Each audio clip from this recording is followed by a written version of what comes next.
What's going on, everybody? My name is Jake with Code 4 Defense, and today we're here in the shop taking a look at the Springfield Hellcat Pro. Let's get into it. Like I said, we're here in the shop taking a look at the Springfield Hellcat Pro. This certainly isn't a newcomer on the block. However, we've had it in the shop for long enough now for me to evaluate and give a little bit of an opinion what I think of the gun overall, as well as give you guys an overview so it can help guide in your purchasing decisions. Before we get into it, I think it's important to explain our relationship with Springfield, and it's quite simple. We don't have one. We purchased this handgun to get into the shop because we manufacture Kydex holsters and wanted to have one to provide quality Kydex holsters for anybody out there that wanted to carry the Springfield Hellcat. With that said, let's get into the overview, as well as a little bit of the opinions at the end of it. So the Springfield Hellcat is a micro 9mm with 15 rounds in the magazine plus one in the chamber, makes it a 16 round overall carry piece. And straight out of the gate, I gotta say the ergonomics of this thing as well as the overall size are fantastic for its class. I don't believe that there's another micro 9 currently on the market that satisfies the overall profile of the Hellcat Pro with the actual capacity that it provides you. With that said, we'll start front to back, going top to bottom, just like we always do. So right here at the front, you can see it's got a nice serrations cut into the slide for manipulating the slide from the front. You work back and you can see it's got a loaded chamber indicator by way of a direct window into the port, or excuse me, into the breech. Shows you that brass is in there. The ejector also sticks out slightly. As you come back even further, you can see nice serrations here on the back edge, as well as factory cut optics for a Shield RMSC footprint, or Holosun 507, 407K, those types of things. Or the new EPS carry optic as well. As you come back, you can see the rear sight as well as the front sight here. Quick note on these, they are full metal U rear with a very high vis front tritium sight, and for combat accuracy shooting, these things are phenomenal, which, you know, when you're using a carry gun, or a gun that's geared more towards carry, you know, concealed carry, that's the best way to run the sights, is something that's for combat accuracy, quick acquisition, and quick rounds on target. I don't think that I would use them in, you know, like some kind of target or bullseye match by any means, because the front sight is quite big, and the U rear sight is also quite big and difficult to do shots at, you know, extreme distances and such. But again, that's not really what this gun is geared towards. Coming back to the front, you can see it's got a Picatinny or front rail for mounting any of your standard 1913 accessories. The TLR7 sub 1913 fits very nicely on here. Coming back even further, it is not ambidextrous, which is a little bit surprising from Springfield, as some of their more recent offerings are. The slide stop lever sits right here, and it's not so obtrusive that it sticks out. However, it is positive enough that if you have a slide lock gun, it's very easy to drop the slide using the slide stop lever to put a fresh magazine in and get bolts back into the handgun.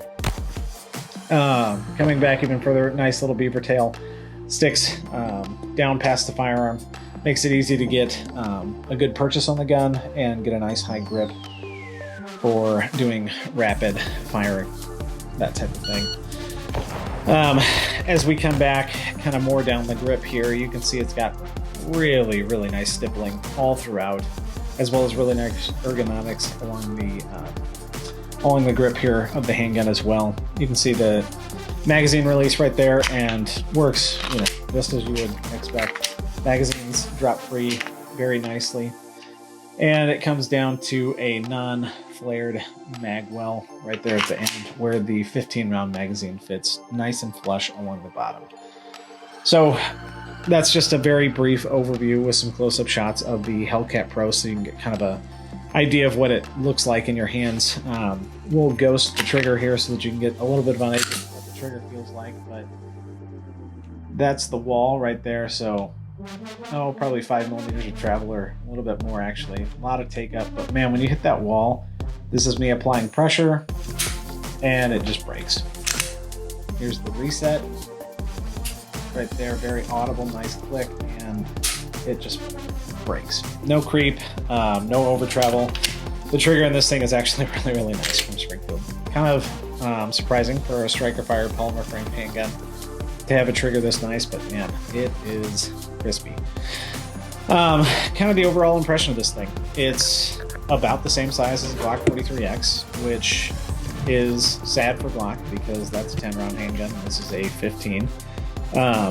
The overall profile of it is super nice, and the rail up here allows you to mount whatever accessories you could ever want, and it's optic cuts from the factory with a set of fantastic iron sights. I mean, I ran somewhere between 300 and 400 rounds through this thing over the last 6 months that I've had it, and I can't think of a time that it malfunctioned, and I don't have any recorded times that it malfunctioned.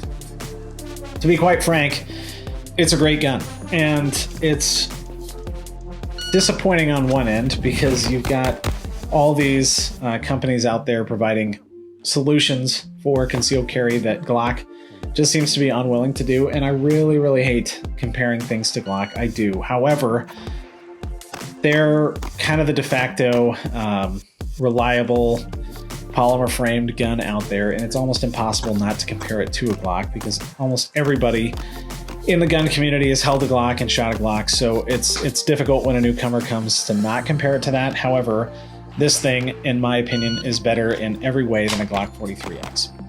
It has more magazine capacity. It's the essentially same overall size, certainly the same size as a Glock 48, although slightly smaller in the overall barrel length, and it does everything better than the Glock does. So, you know, if you were choosing between one or the other than brand loyalty and knowing the Glock system or the ecosystem, especially the Glock parts and all that, I don't really see why you wouldn't choose this over the Glock 43X. And, you know, Springfield recently has been just hitting it out of the park with their product line, and I don't think the Hellcat Pro is any different. You can see the shooting video that I've kind of overlaid over this video. This thing shoots extremely nice. It conceals for a 16-round handgun extremely nice, and it's a really good gun. I really can't see any downsides to it that I've come up against. I just really, really like this gun. With that said, if you guys have any specific questions about the Hellcat Pro, please leave them down in the comments section below. If you already have a Hellcat Pro or you're looking to pick one up and you're looking for a carry holster, the one that I used in this video is our Blackout Series IWB holster. Obviously, works really well for us. That's what we use exclusively. And the feature set on it works very well with the Hellcat Pro to keep it nice and concealed on your person. So you guys stay safe, and we will see you on the next one.